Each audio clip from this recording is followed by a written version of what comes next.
નમસ્તે મિત્રો, વેલકમ છે મારી યુટ્યુબ ચેનલ ડૉક્ટર ધરા જોશી પર। આજે હું ટેટ 2 એક્ઝામ માળખું સમજાવવા જઈ રહી છું। તમને બધાને ખ્યાલ જ છે કે હવે ટેટ 2 ટાટ માધ્યમિક હાયર સેકન્ડરીની એક્ઝામ આવવાની છે ટૂંક સમયમાં। ટેટ 1ની તો ડેટ પણ આવી ગઈ છે અને એક્ઝામ લેવાની છે। તો જ્યારે કોઈ પણ એક્ઝામની તમે તૈયારી કરતા હોય તો પહેલાં તો તમને એનું માળખું ખબર હોવી જોઈએ। ઘણા મિત્રો શું કરતા હોઈએ છે કે ગમે ત્યાંથી મટીરિયલ મળી જાય અને વાંચવાનું ચાલુ કરી દેતા હોય છે કે અહીંયાથી પ્રશ્નો મળ્યા એ વાંચી લીધા, ત્યાંથી પ્રશ્નો મળ્યા એ વાંચી લીધા, પણ એવી રીતે કરવાનું હોતું નથી। તમે એવું કરશો કે તો તમે પૂરેપૂરો જે સિલેબસ છે એ તમે કવર નહીં કરી શકો।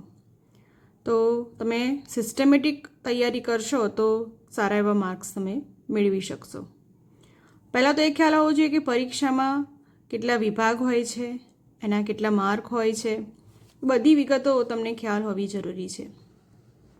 તો આજે આપણે ટેટ 2 એક્ઝામનું માળખું જોઈએ છીએ, પછી એનો સિલેબસ પણ આપણે જોઈશું આ જ વિડીયોમાં।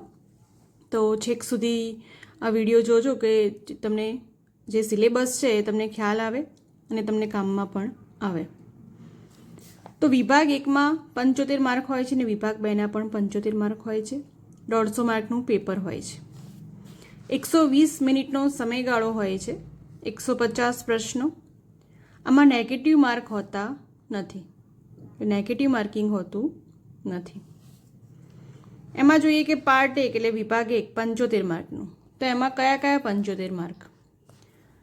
તો 25 માર્કમાં બાળ વિકાસ એના 10 માર્ક, સમાવેશી શિક્ષણ એના 5 માર્ક અને અધ્યાપન શાસ્ત્ર એના 10 માર્ક। બીએડ કરેલું હશે અને બાળ વિકાસના જે ટૉપિક આવે છે એ ખ્યાલ છે, એ 10 માર્કનું પૂછાય છે। સમાવેશી શિક્ષણ એ 5 માર્કનું હોય છે અને અધ્યાપન શાસ્ત્ર એટલે કે બાળક કેવી રીતે ભણે છે, બાળક એટલે કે વિદ્યાર્થી કેવી રીતે ભણે છે, એ બધી જે બાબતો છે એ અધ્યાપન શાસ્ત્રમાં વણાયેલી હોય છે। એના પછી જે 25 માર્ક છે ગુજરાતી, અંગ્રેજી, એની ભાષા સજ્જતા, અર્થગ્રહણ, ગદ્ય, પદ્ય અને વ્યાકરણ એ 25 માર્કનું પૂછાય છે।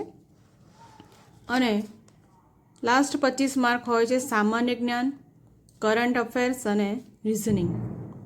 તો જે પાર્ટ 1 છે 75 માર્કનો એ 25, 25 અને 25થી આ 75 માર્ક ગણાતા હોય છે। પાર્ટ 2 આપણે જોઈએ તો એમાં જે વિષયો છે ગણિત વિજ્ઞાન, સામાજિક વિજ્ઞાન અને ભાષા। તો ગણિત વિજ્ઞાન તમે બીએડ કરેલા હશો તો તમારી મેથડ આવશે ગણિત અને વિજ્ઞાન, ભલે તમારો વિષય વિજ્ઞાન હોય કે બીએસસી એમએસસીમાં મેઇન વિજ્ઞાનનો કોઈ વિષય હોય, કેમેસ્ટ્રી, બાયોલોજી કે ફિઝિક્સ, તો છતાં તમારે ગણિત અને વિજ્ઞાન બંનેના જે કન્ટેન્ટ આવે છે ધોરણ 6થી 12 સુધીનો સિલેબસ હોય છે, એની આપણે પછીથી વાત કરીએ।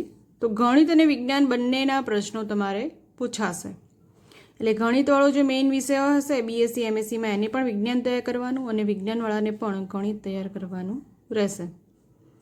તો ગણિતનું જે ગણિતનું હોય છે એ 40 માર્કના હોય છે।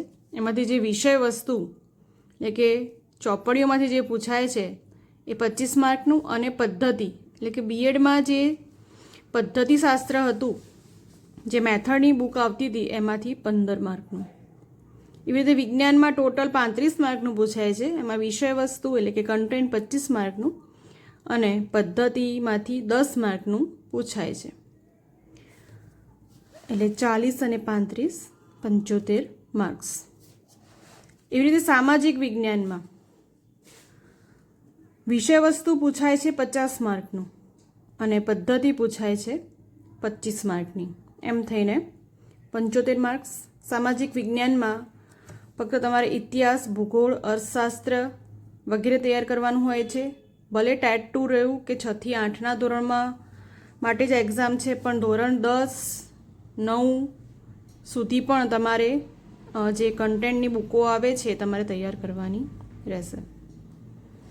એ જ રીતે જે ભાષાવાળા છે, ગુજરાતી હોય, હિન્દી હોય, અંગ્રેજી હોય કે સંસ્કૃત, બધાને બધી જ ભાષાઓ તૈયાર કરવાની રહેશે.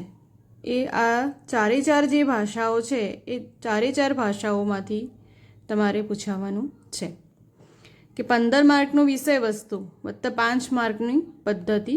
હિન્દીમાં પણ 15 માર્કનું વિષય વસ્તુ 5 માર્કની પદ્ધતિના ક્વેશ્ચન.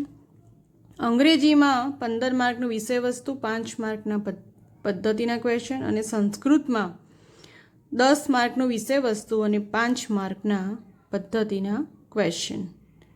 કે જે ભાષાવાળા છે એને ચારે ચાર ભાષાઓ તૈયાર કરવાની રહેશે અને ચારે ચારમાંથી આ પ્રમાણે માર્ક્સમાં ડિવાઇડેશન કરીને વિષય વસ્તુ અને પદ્ધતિના 75 માર્ક થાય છે.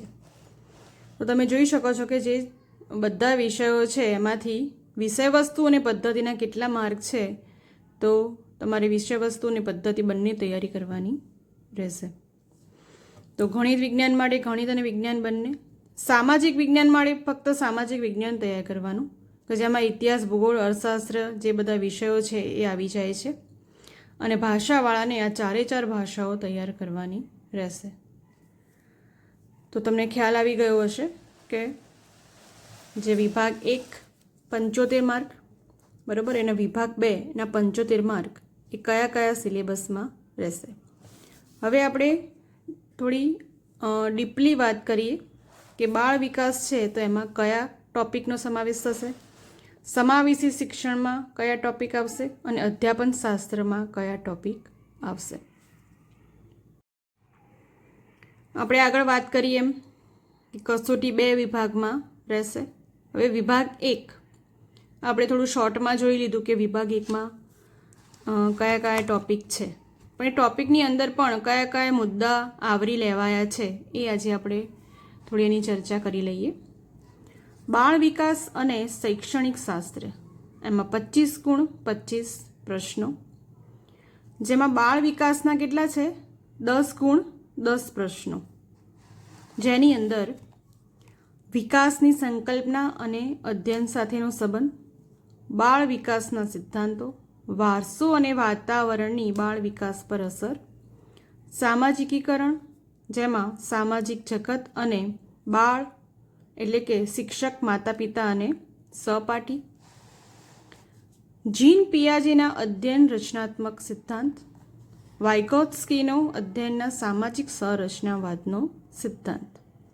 અધ્યયનના સિદ્ધાંતો, જેમાં કયા સિદ્ધાંતો આવશે તો સ્કિનર, થોર્નડાઇક અને પાવલોવનો સિદ્ધાંત, બાળ કેન્દ્રી શિક્ષણ, પછી છે બુદ્ધિ, જેની અંદર તેની સંકલ્પના, હાર્વર્ડ ગાર્ડનરનો બહુવિધ બુદ્ધિનો સિદ્ધાંત, એના પછી જાતિ વિષયક ભેદ દૂર કરવામાં કેળવણીની ભૂમિકા, વૈયક્તિક ભિન્નતા, જેની અંદર ભાષા, જાતિ, સમાજ, ધર્મ વગેરે આધારિત, અધ્યેતાની ભાષા અને શાળા, મૂલ્યાંકન, જેમાં સંકલ્પના, અધ્યયનનું મૂલ્યાંકન, અધ્યયન માટેનું મૂલ્યાંકન, સતત અને સર્વગ્રાહી મૂલ્યાંકન અને રચનાત્મક મૂલ્યાંકન.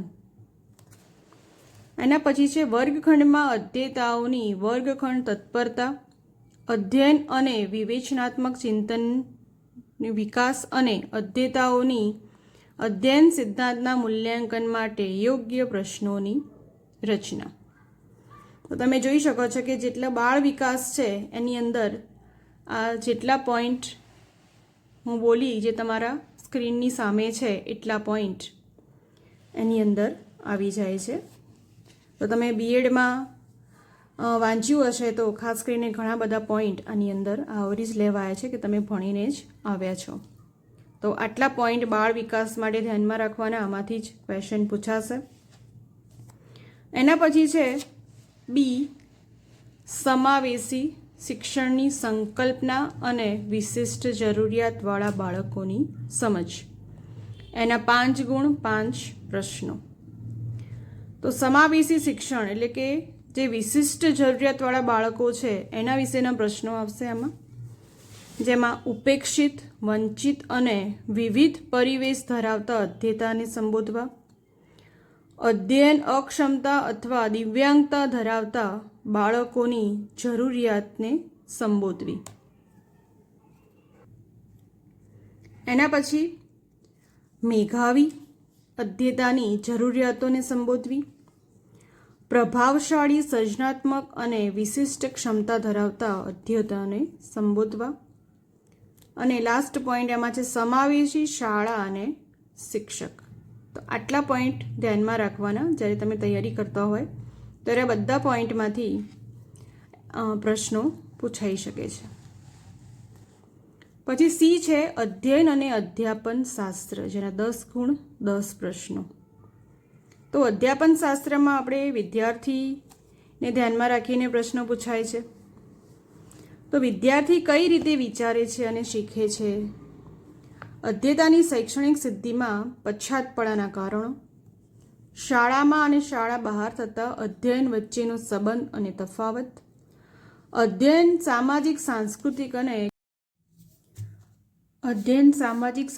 અને જ્ઞાનાત્મક પ્રક્રિયાઓ, સંરચનાત્મક 5V મોડેલ કે જે હાલ આપણા બીએડના સિલેબસમાં અધ્યયન અને અધ્યાપનમાં આ ટોપિક આપેલો જ છે, પ્રેરણાના સિદ્ધાંતો, અધ્યયનને અસર કરતા પરિબળો, અધ્યયન સંક્રમણ, અધ્યાપન સૂત્રો. પછી જે બીજો પાર્ટ છે એમાં વિભાગ 1ની અંદર જ ભાષા, જેમાં ગુજરાતી અને અંગ્રેજી, એના 25 પ્રશ્નો 25 ગુણ, જેની અંદર ભાષાકીય સજ્જતા અને વિદ્યાર્થી સાથેના વર્ગ વ્યવહાર, આંતરક્રિયાને લગતી સજ્જતા, ભાષાના મૂળ તત્વો, પ્રત્યાયન અને સાર, અર્થગ્રહણની ક્ષમતાનું મૂલ્યાંકન કરતા પ્રશ્નો, અપરિચિત પાઠો વાંચવા, 2 પાઠ, એમાં 1 ગદ્ય અથવા નાટક અને 1 કાવ્ય. પ્રશ્નો તો કેવા સમજૂતી, અનુમાન, વ્યાકરણ અને વાક્કુશળતા, જેમાં ગદ્યખંડ સાહિત્યિક, વૈજ્ઞાનિક, વર્ણનાત્મક અથવા વિવેચનાત્મક હોઈ શકે છે. શ્રવણ અને કથન ભાષાના શિક્ષણમાં મહત્ત્વ, જ્યારે અંગ્રેજી ભાષામાં ભાષાના મૂળ તત્વો, પ્રત્યાયન અને સાર અર્થગ્રહણની ક્ષમતાનું મૂલ્યાંકન કરવામાં આવશે. જ્યારે જે ત્રીજો પાઠ છે જેમાં સામાન્ય જ્ઞાન, વર્તમાન પ્રવાહોની જાણકારી, એ પણ 25 પ્રશ્નો 25 ગુણ, જેમાં સામાન્ય જ્ઞાન, reasoning ability, logical ability, teaching aptitude, પછી ડેટા ઇન્ટરપ્રિટેશન જેવી બાબતો આધારિત પ્રશ્નો તેમજ શિક્ષણના વર્તમાન પ્રવાહના પ્રશ્નો પૂછાશે. તો આ થયો વિભાગ 1નો સિલેબસ, જે 3 પાર્ટમાં હોય છે. બાલ્યાવસ્થા જે કે બાળ વિકાસ, પછી બીજું છે સમાવેશી શિક્ષણ, અને જે બીજો પાર્ટ આવે છે કે ભાષા ઉપર. અને તો આજે આપણે આ વિડીયોમાં જોયું કે જે વિભાગ 1ની અંદર જે 3 પાર્ટ પડે છે ટોટલ, જેમાં બાળ વિકાસ, સમાવેશી શિક્ષણ, અધ્યાપન શાસ્ત્ર, જે બીજો પાર્ટ છે એમાં ગુજરાતી અંગ્રેજી ભાષા વિશે પૂછાય છે, અને જે ત્રીજો પાર્ટ છે એમાં સામાન્ય જ્ઞાન, કરંટ અફેર્સ, રિઝનિંગ પૂછાય છે. તો આ બધામાં અંદરના કેટલા ડિટેલમાં પોઈન્ટ પૂછાશે એ વિશે આજે આપણે જોઈ ગયા. સિલેબસ ધ્યાનમાં લીધો આપણે કે આટલા પોઈન્ટ પૂછાશે. હવે મારા નેક્સ્ટ વિડીયોમાં આપણે જે વિભાગ 2 છે એમાં જે બધા વિષયોમાં કયા કયા પોઈન્ટ આવશે એના વિશે હું ચર્ચા કરીશ.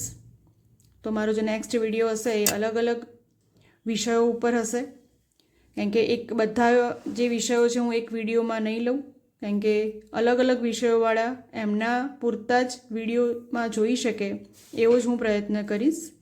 કારણ કે ગણિત વિજ્ઞાનનો લઉં એમાં સામાજિક વિજ્ઞાન જોડે ના લઈ શકું, તો એટલે ગણિત વિજ્ઞાનનો વિડીયો અલગ બનાવીશ, સામાજિક વિજ્ઞાનનો અલગ અને ભાષાવાળા માટે પણ અલગ બનાવીશ.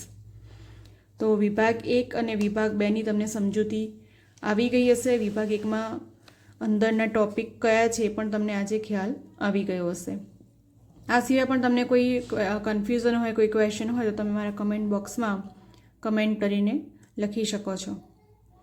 તો મળીએ નેક્સ્ટ વિડીયોમાં અલગ અલગ વિષયોના એના સિલેબસ સાથે. તો ત્યાં સુધી જય હિન્દ, વંદે માતરમ.